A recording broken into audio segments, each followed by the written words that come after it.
Hello everybody, welcome to Lost Odyssey. Let's go ahead and get started.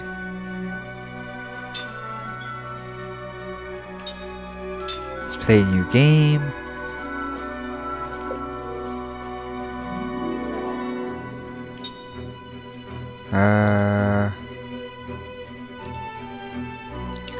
Let's see what we can do.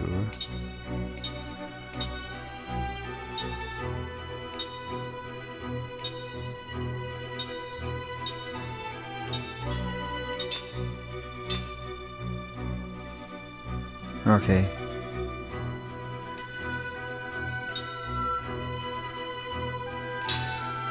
There we go, let's go.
Alright, here we go.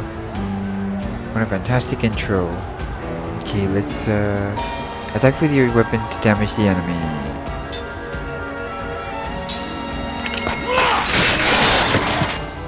Oh my goodness.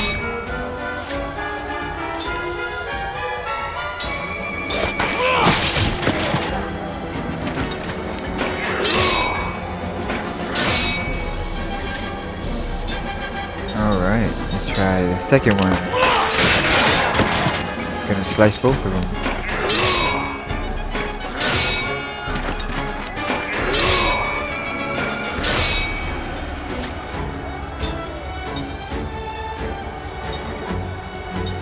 Let's try the second one.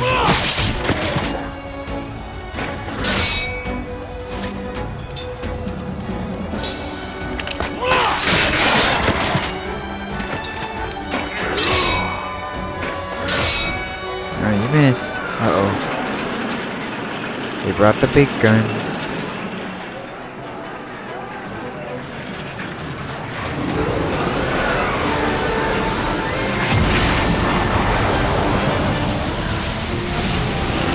Oh dear. Oh wow.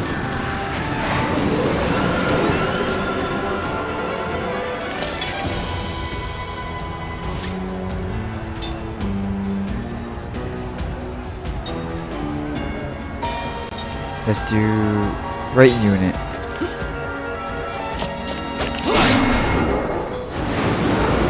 Uh-oh.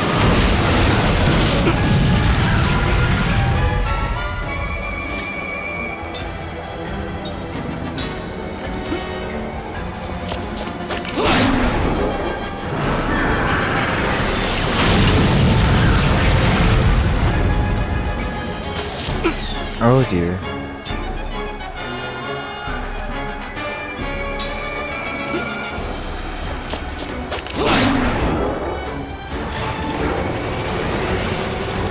Oh dear.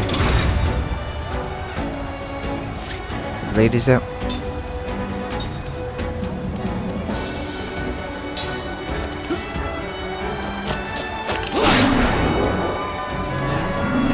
Late attack. Jesus. Okay. Let's do...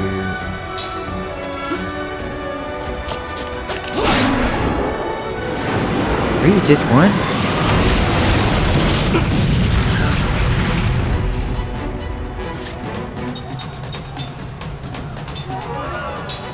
Let's heal. Okay.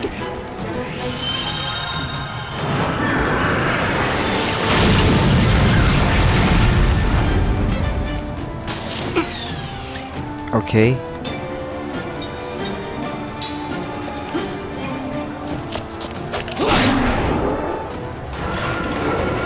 Oh my goodness.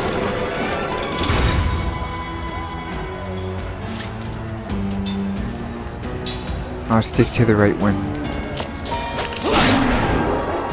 Oh, are you serious? Wow. Ooh boy. Oh, hold on. I need a heal. Okay.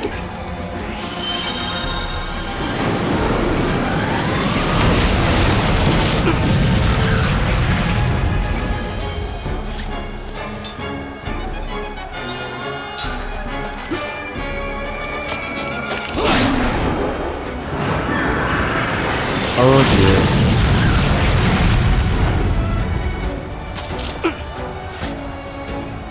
Oh boy.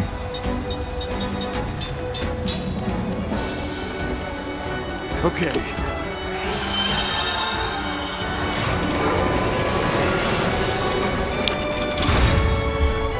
Oh, perfect.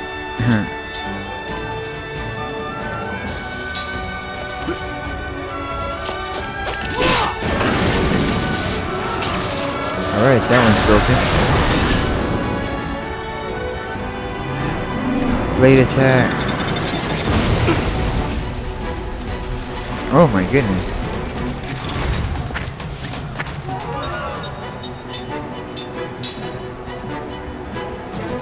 Okay.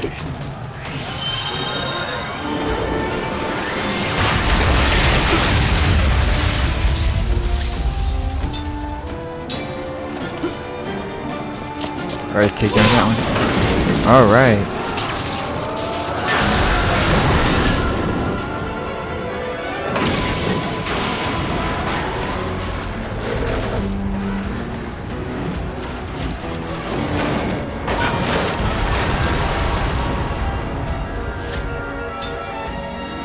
Attack the engine.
they're all getting taken by the lava.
Highlands of War Hypercenter.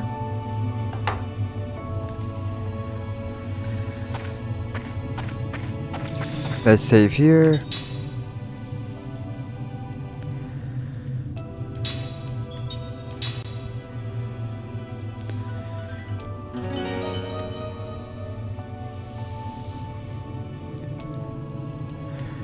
Okay.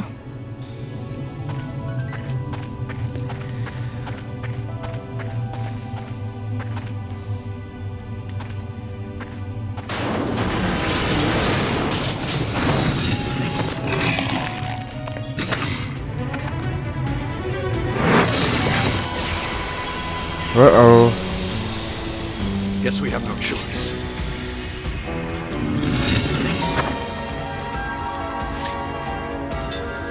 Alright, let's do this.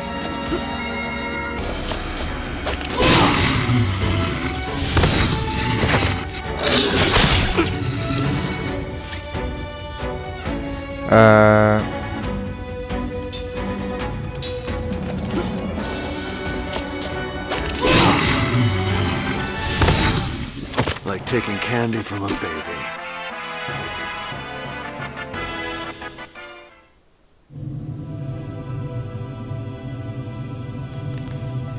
Alright. What's the next one? Ow.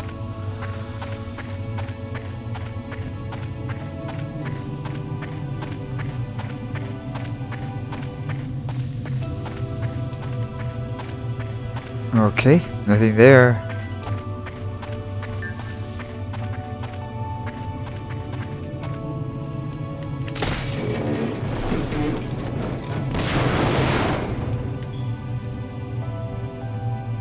Ooh, what do we have here? Bruiser ring. To trigger the target ring system, you need rings. After you equip your character with rings, the attack command will bring up the target ring automatically. The target ring battle system adds assorted abilities to your normal attack with weapons. While the target system is activated, the target ring and time count will be displayed when you choose the attack command. When the time count starts, hold down the right trigger and start it with the and release it with the outer ring. When the outer ring is directly over the target. If your timing is right, your attack will be completely effective. Perfect is the direct result. If the time runs out or your timing was poor, your result will be bad, and you will not achieve any additional effect. You can achieve additional effects with the target ring system. Depending on the ring you equip, you can choose your ring according to your situation. No, thank you. Oops, wrong one.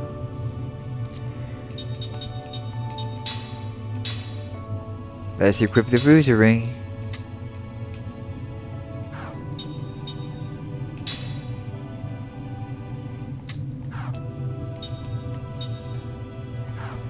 Okay, never mind. It's I guess it's already equipped.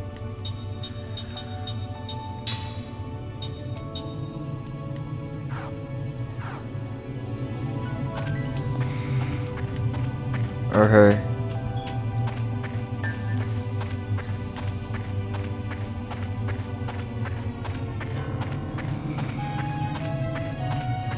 Let's explore. Oh, never mind.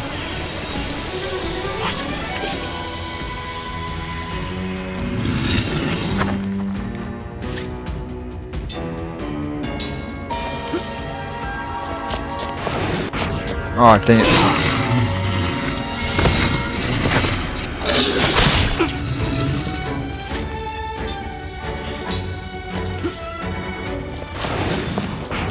Oh, dang it.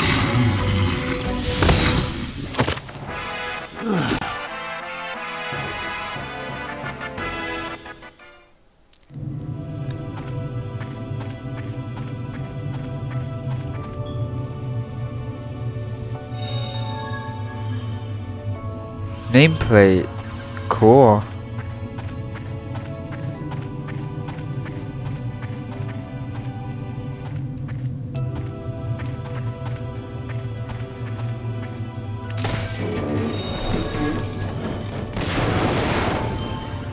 Mana herb.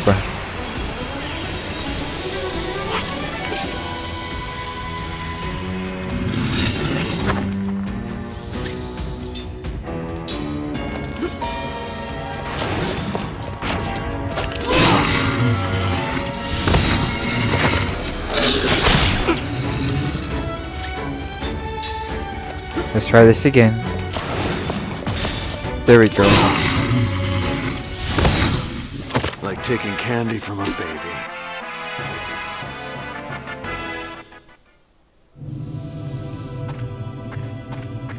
Okie dokie.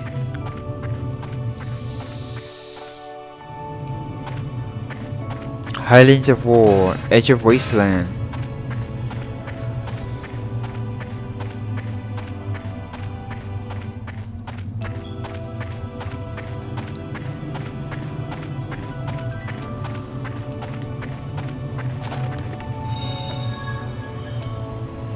Healing medicine.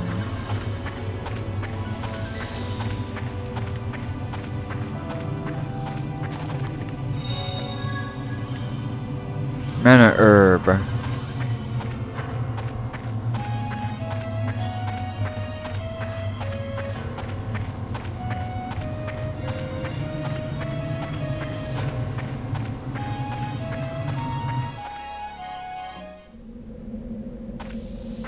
Highlands of War, Gorge.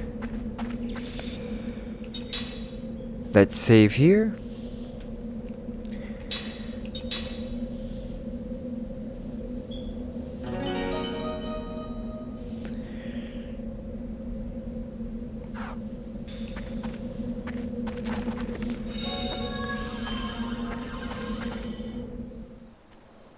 Alright, here we go. See anything? See. Maybe under the... Yeah. Here, come here. Hold this. Hey, hey, What? that guy over there. He's still alive. Huh? Hey, you!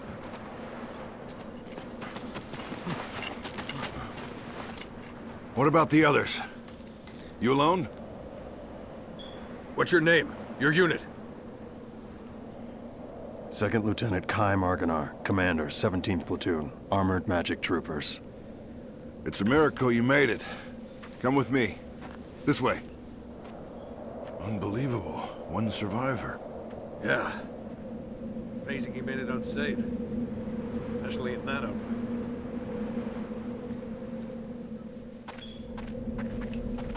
Okay, let's open the chest. See what we got. Ring assembly. You can assemble the rings you need for the target ring system using ring assembly. Remember that you need components for ring assembly. There are many different kinds of components. These components can be earned in battle or found in treasure chests or at stores. The ring itself can be used as a component too. On the ring assembly screen, you will find the ring formula list. If you have the required components, you can assemble rings right away. Discover what's possible on the ring assembly screen when you find new components. You will find new ring formulas as you obtain new components. You can filter the ring formulas by pressing X button. Search the formulas as you obtain new components. No thank you.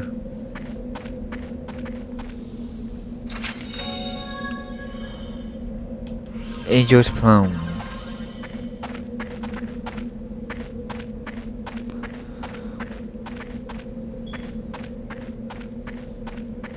Okay, is there anything here?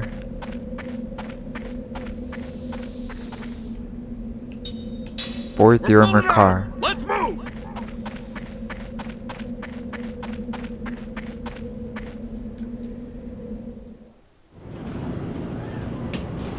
Aura troops, armored vehicle.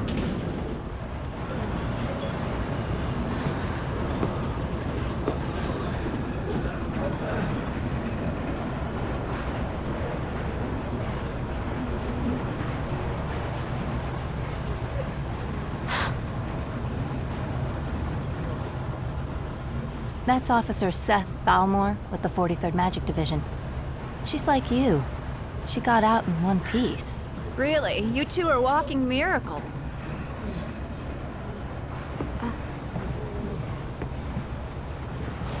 Hey,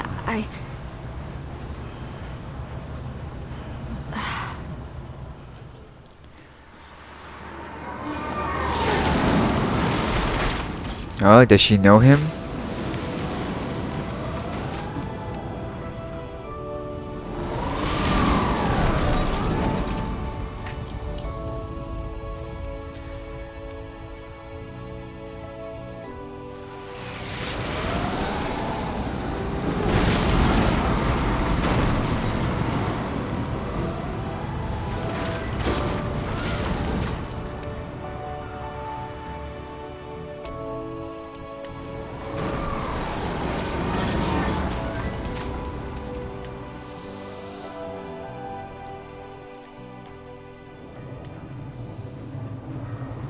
The Magic Republic of Ura.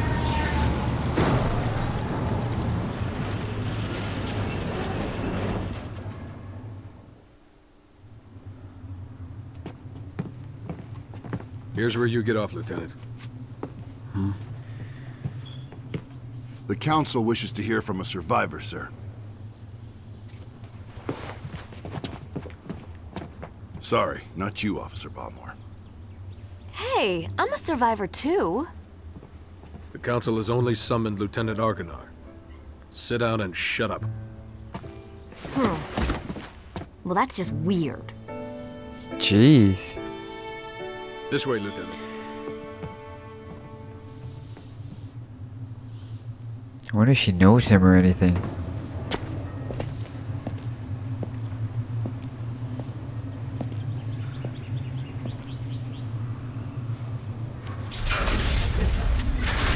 Follow me.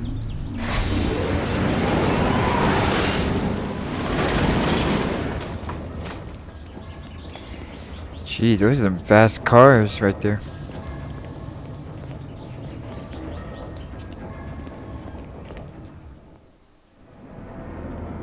Alright, let's go.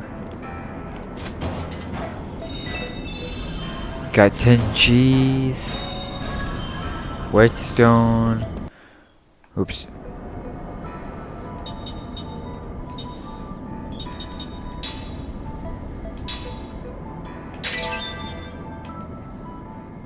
Okay, now we got a bruiser ring.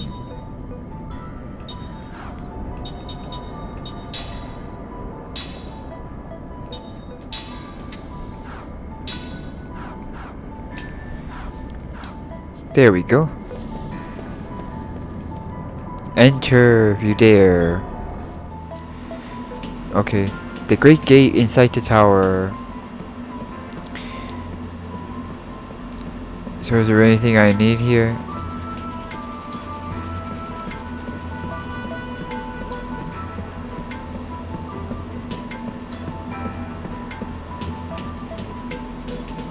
Okay, take this lift, Lieutenant. The monorail is ready for the station above.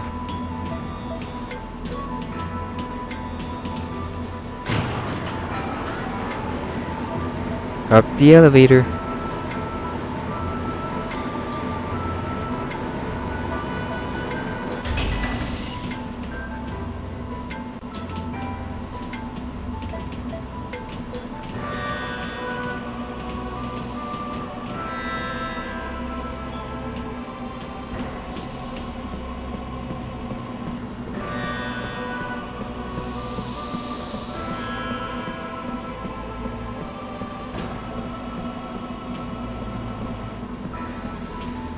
Alright, let's go.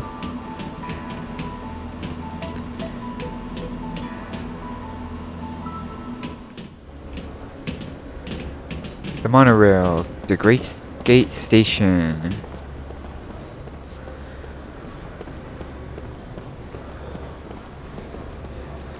Oh, what's over here? Hello. All aboard, we'll be departing shortly.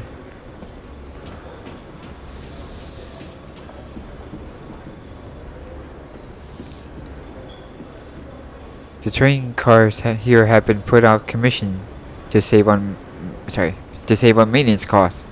Can't really complain though, since people usually ride it for free. Still, it's a bit stingy for them to do this.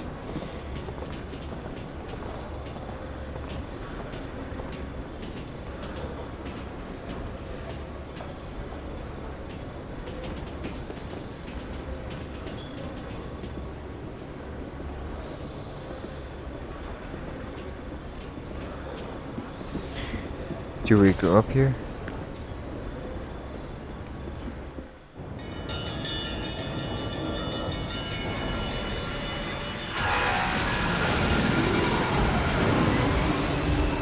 That's a cool train.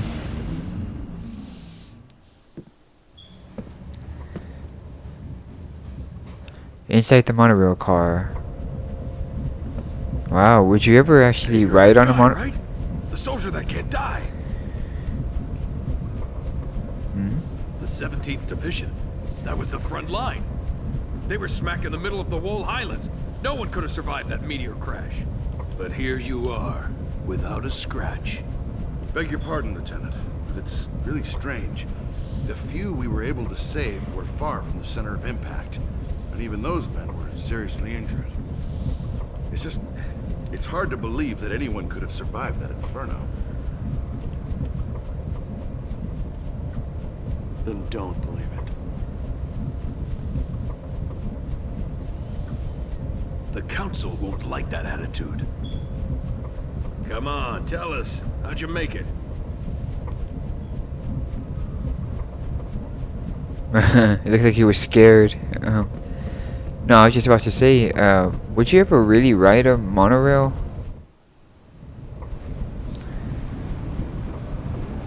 Because it looks like a really cool train.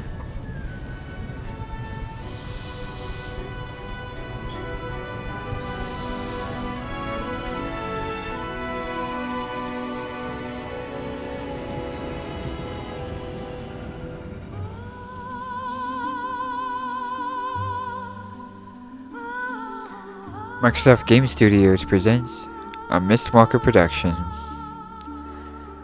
Back then they used to be, developed by FeelPlus. They used to be Microsoft Game Studios, now they're Xbox Game Studios. Takehiko Nobuo Matsu. Kiyoshi, okay, I didn't get to read that. But Nobuo Matsu is the one who does the music for Final Fantasy games. I think the previous ones. I know the famous one is for Final Fantasy VII.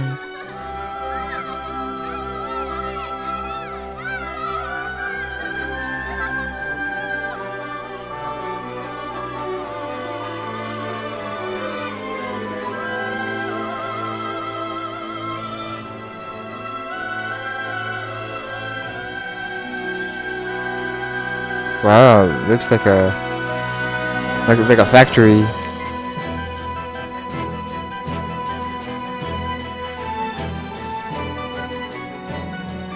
Lost Odyssey.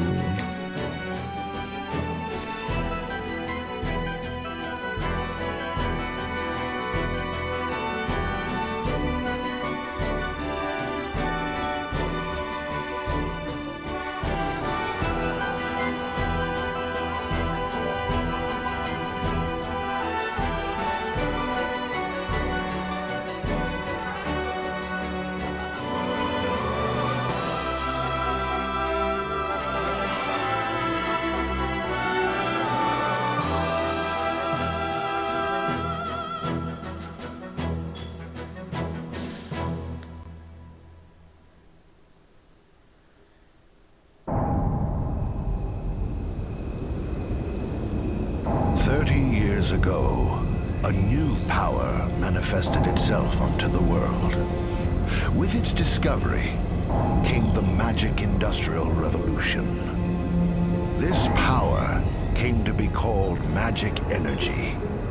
Even now, there are none who can explain why this power, a power that merely lay buried within all living creatures, suddenly flourished as it did. Today, this magic energy permeates every corner of the world. It has changed the way people live, transformed the shape of industry, and has even altered the nature of war.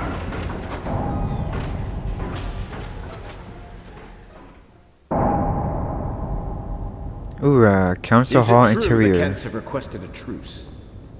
Indeed. We heard that enough men were committed to cover the Wall Highlands and that most of the Kent force were eliminated. This war was started by them. It's only right they withdraw. We've also lost a tremendous number of troops. After suffering such a devastating loss, if the Goza were to strike now, there would be no way we could defend our country. And there are also whispers that Goza was pulling strings behind the invasion.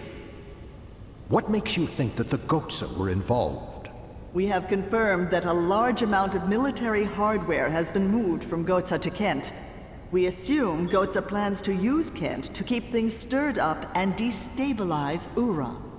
Are you saying that even the meteor crash was a Gotsan plot? My lord, I have some disturbing information on that subject. We suspect that a situation at Grandstaff may have caused the meteor crash. Grandstaff? This is not the first time that stories about it have reached my ears. This is not confirmed, but magic energy may have leaked out of Grandstaff, interfered with something in outer space, and precipitated this disaster. Gongora! Yes, my lord. The Grandstaff falls under your jurisdiction. Do you have anything to say? Nothing for the moment. Where did you get this information? Construction of Grand Staff is going smoothly. Now that the forces of Ura have suffered such devastating losses, I think we have no other way to protect our land except with the magic energy that Grandstaff will provide. We should hold off on debating the pros and cons of Grandstaff until we've thoroughly reviewed the world's current situation. What you say makes sense, but our plan to use magic energy is a double-edged sword. With all sorts of rumors flying around, we might want to halt construction of Grandstaff. What? Only temporarily. As soon as it's clear that Grandstaff had nothing to do with the meteor collision, we'll resume construction immediately, Gongora.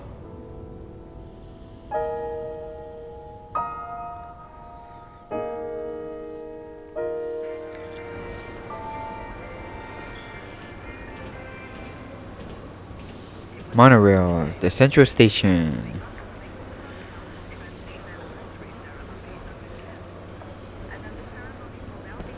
Alright, so we are back. Hello. The monorail is not in operation at this time. Okay. Ooh. I'll take that. Engraved ring. Oops, I keep pressing the pause button. I'm sorry.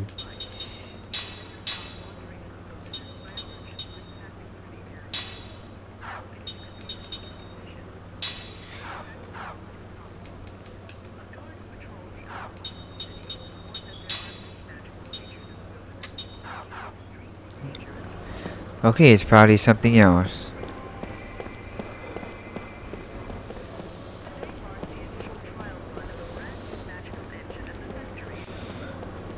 Alright, let's see what we got. Ooh! Cold water stone. Ooh. Jeez. And...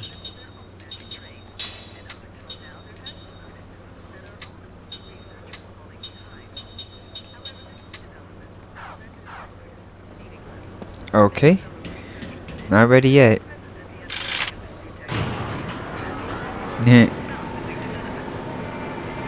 Oh man, I would hate that. The fact that it like goes down real fast.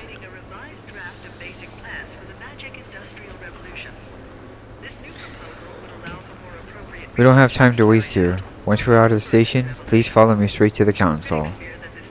We must get moving, Lieutenant Argonar. It's quite a long way to the council hall.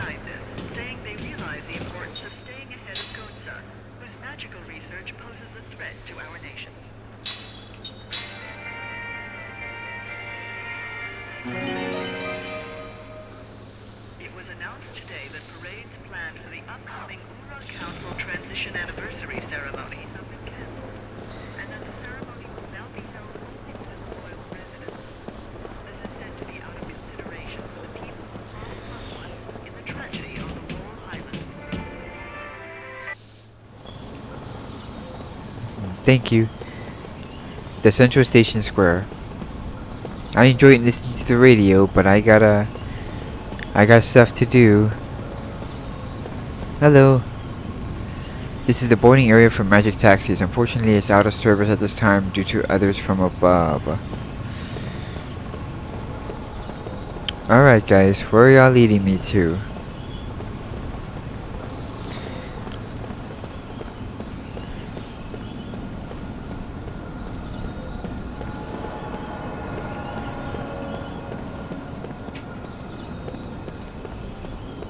Let's go here. City of Ura.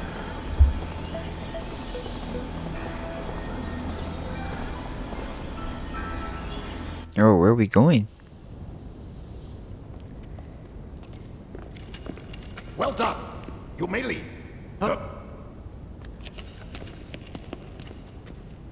Lieutenant Kaya Marganar, we thank you for a job well done. I am Roxiel, Chairman of the Central Council of Ura. Well, Lieutenant, it seems people are calling you the Immortal. We've heard there were almost no survivors from Ura or Kent after the meteor crashed on the Highlands. And yet, you appear to be unharmed, even though you were presumably at the precise point of impact. Tell me, how did you survive? I don't know. My lord, please allow me to explain. Fine. Speak. Thank you, my lord. Actually, this man is immortal thanks to my magic energy. He is under a spell of immortality that I conjured. I wish to know more. This immortality spell, how does it work? I don't know. What? Are you saying that you don't know about the spell cast on you? I don't remember. I recalled nothing. My lord, this man has lost his memory. However, he is skilled in magic energy. So I have been studying his abilities. Then what can you tell us, Gongora? With all due respect, my lord, the spell is a curse. It is said that merely hearing it brings death near. For the safety of everyone, it is better that the spell be kept secret. Very well. Since I trust your studied opinion, I shall take your word that we should not know the spell. Death is determined by fate, and one cannot fight it. Lieutenant, since it seems that you cannot be killed, the Council would like to bestow a special mission on you. We want you to go to Grandstaff. My lord. Gongora, you cannot keep this hidden any longer. Till now, construction has been left up to you. but we've lost contact with the site. It's just that... Gongora! Until we can confirm that Grand Staff Project is safe, construction shall be suspended. Yes, my lord. So now, Lieutenant Argonar. You know of Grand Staff, under construction in the Sea of Bas? I've heard that it's a magic staff. Yes, it is. As you just heard, all communications with the site have been cut off for some time now. Considering the danger from magic energy leaks, we suspect that no one can investigate the possible cause, except someone immortal. Well, there is someone else. What did you say? At the Wall Highlands, another immortal. Her name is Balmor. Well then, this other one shall accompany you. I shall summon her. Quickly, make the arrangements! Right away, my lord. My lord, pardon me for saying this, but I'm building Grand Staff for the sake of our nation and its people. Enough! We will await Khaim's return and report. Of course, my lord. You are dismissed, Lieutenant.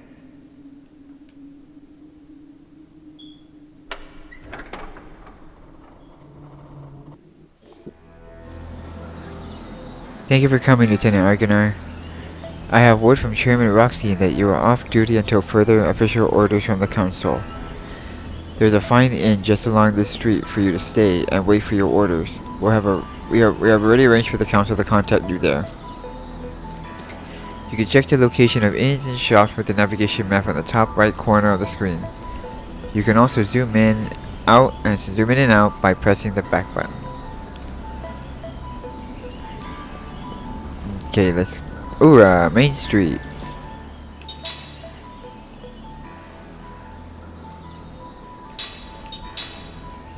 Let's save here.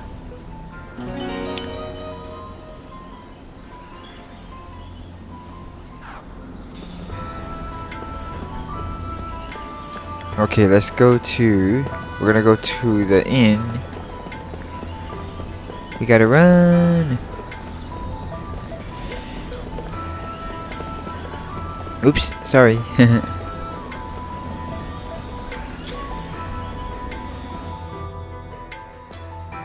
Ooh, Bark's armor and arms.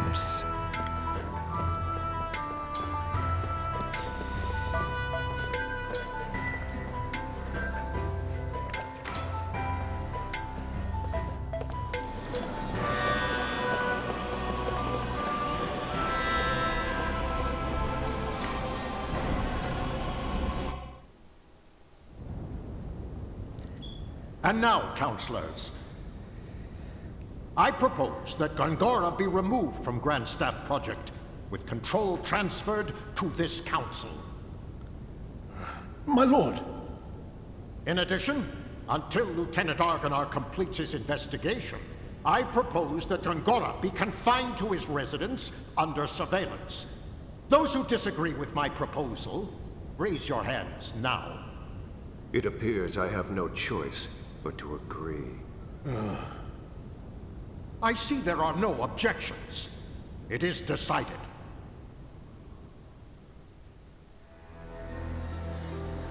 Oh my goodness. Tolson's Inn.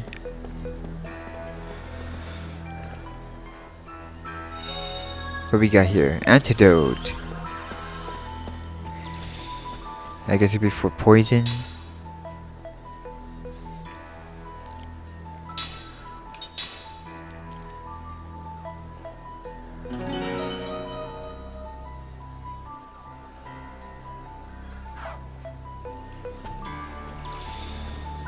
Hello.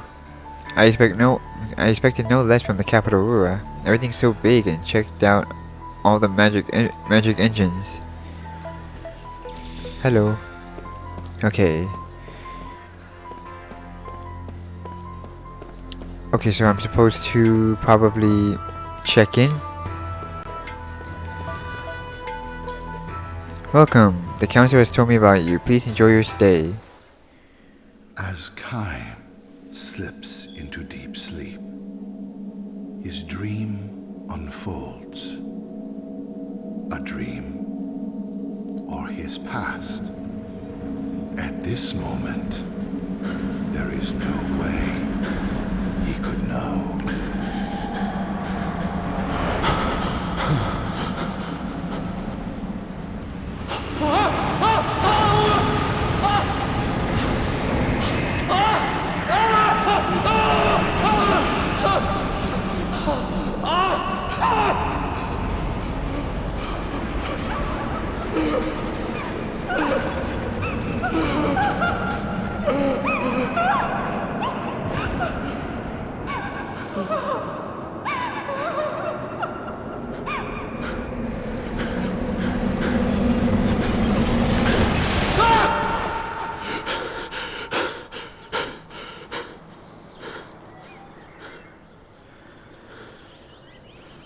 Oh my goodness. What just happened?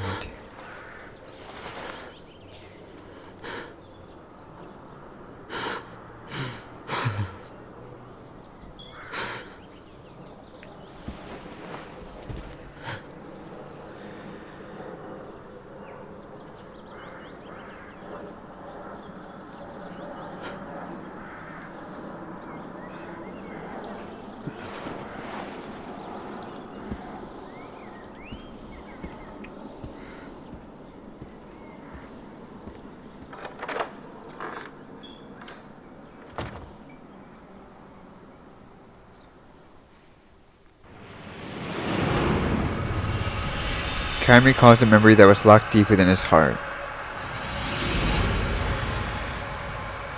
A dream has been revealed. Well, let's take a look.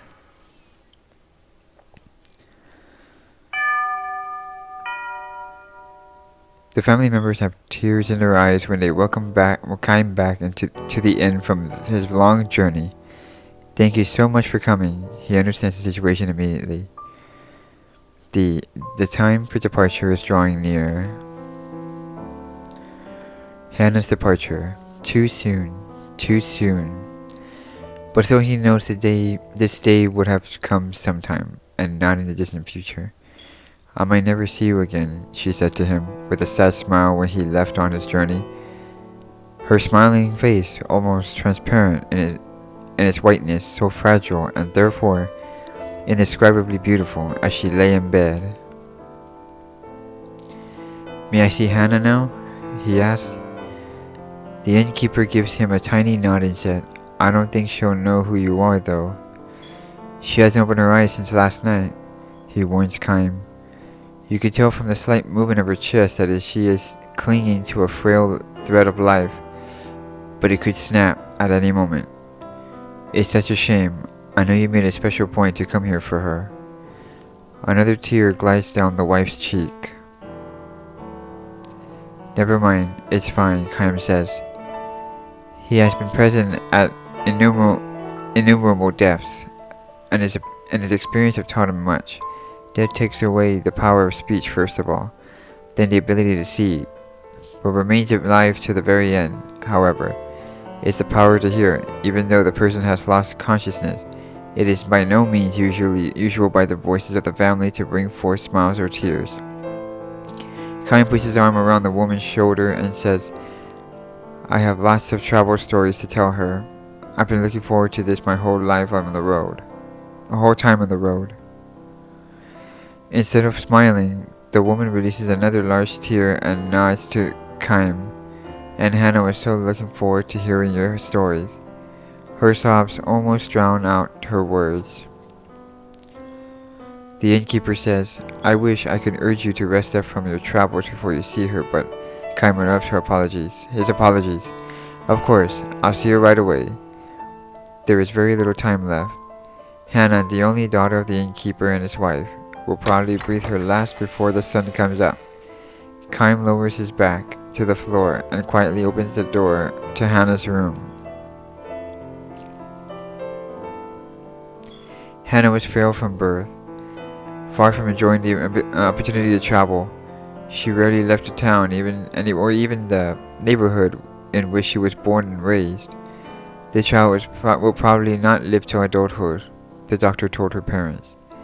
To this tiny girl with extraordinary beautiful doll-like features, the gods have dealt an all too sad destiny. That they had allowed her to be born the only daughter of the keepers of the small inn by the highway was perhaps one small act of atonement for such iniquity. Hannah was unable to go anywhere, but the guests who stayed at her parents' inn would tell her stories of the countries and towns and landscapes and people that she would never know. Whenever new guests arrived at the inn, Hannah would ask them, "Where are you from? Where are you going? Can you tell me a story?" She would sit and listen to their stories with sparkling eyes, urging them on new episodes with, and then. When they left the inn, she would beg them, "Please come back and tell me lots and lots of stories about faraway countries." She would stand there waving until the person disappeared far down the hallway, give one lonely sigh, and go back to bed.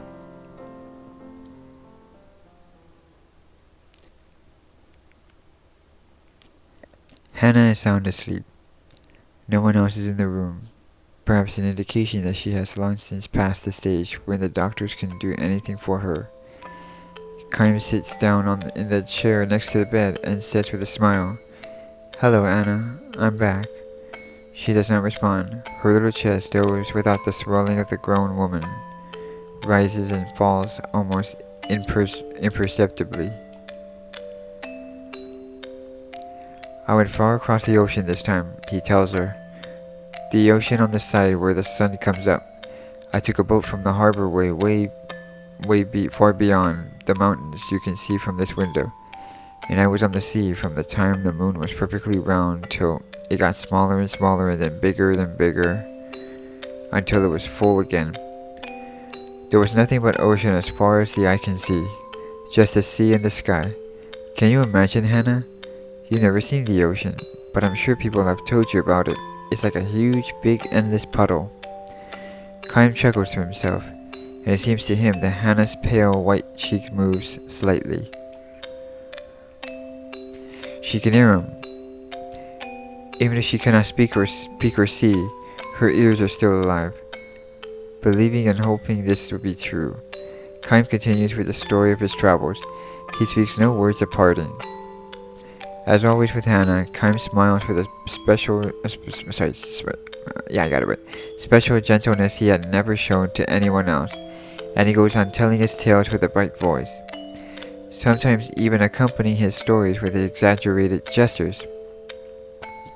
He tells her about the blue ocean. He tells her about the blue sky. He says nothing about the violent sea battle that stained the ocean red. He never tells her about those things.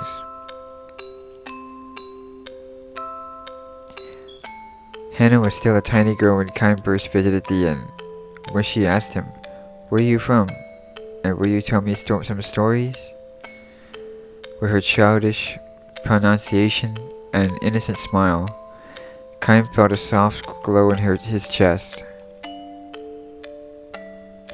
At the time, he was returning from the battle. More precisely, he has ended one battle and was on his way to the next. His life consisted of travels from one battlefield to another, and nothing about that has changed to this day. He has taken the lives of countless enemy troopers and witnessed the deaths of countless comrades on the battlefield.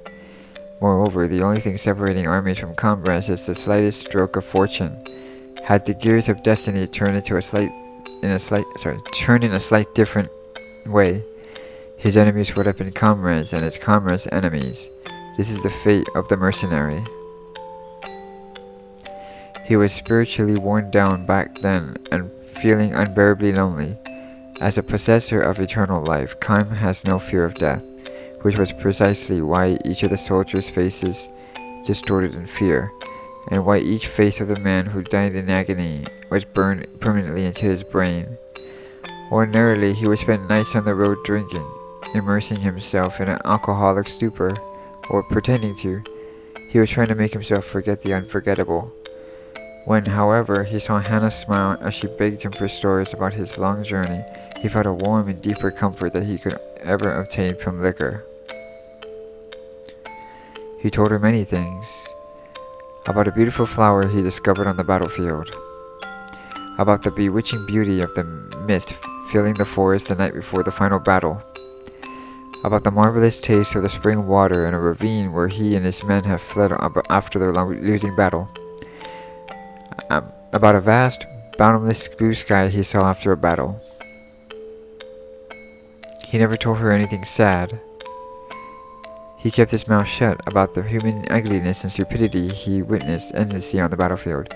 He concealed his position as a mercenary from her, kept silent regarding his reasons for traveling constantly, and he spoke only of things that were beautiful and sweet and lovely. He sees now that he told Hannah only beautiful stories on the road. Like this is not so much of a concern for his purity, but for his own sake. Staying in the inn where Hannah waited to see him turned out to be the one of Chaim's small pleasures in life, telling her about the memory he brought back from his journeys. He felt some degree of salvation, however slight. 5 years, 10 years, his friendship with the girl continued, little by little. She neared adulthood, which meant that, as the doctors had predicted, each day brought her that much closer to death. And now, Chaim ends the last travel story he will share with her. He can never see her again, can never tell her stories again. Before dawn, when the darkness of night is at its deepest, long pauses enter into Hannah's breath. The frail thread of her life is about to snap as Chaim and her parents watched over her.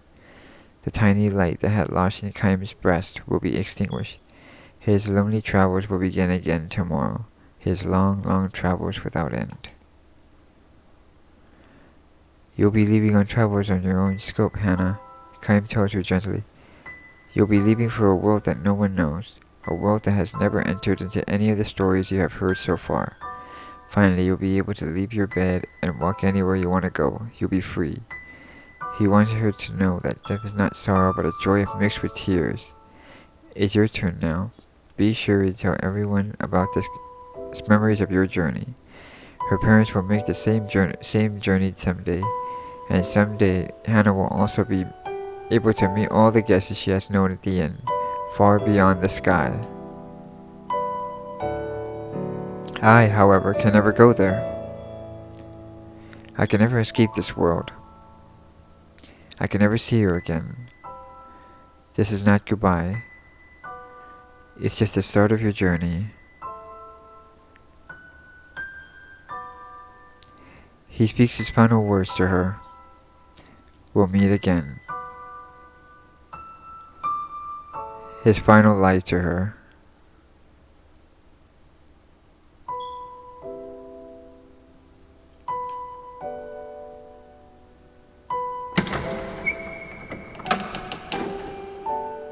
Hannah makes her departure. Her face is transfused with a tranquil smile as if she had just said, "See you soon." Her eyes will never open again. A single tear glides slowly down her cheek. And, wow.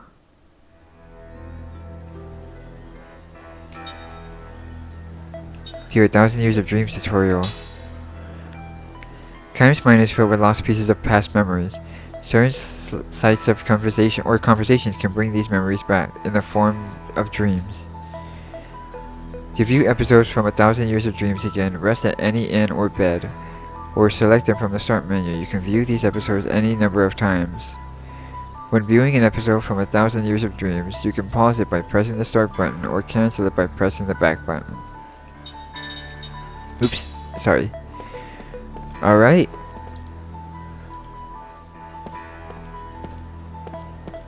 Okay, so this is actually a perfect place to stop. Sorry I had to read a bunch of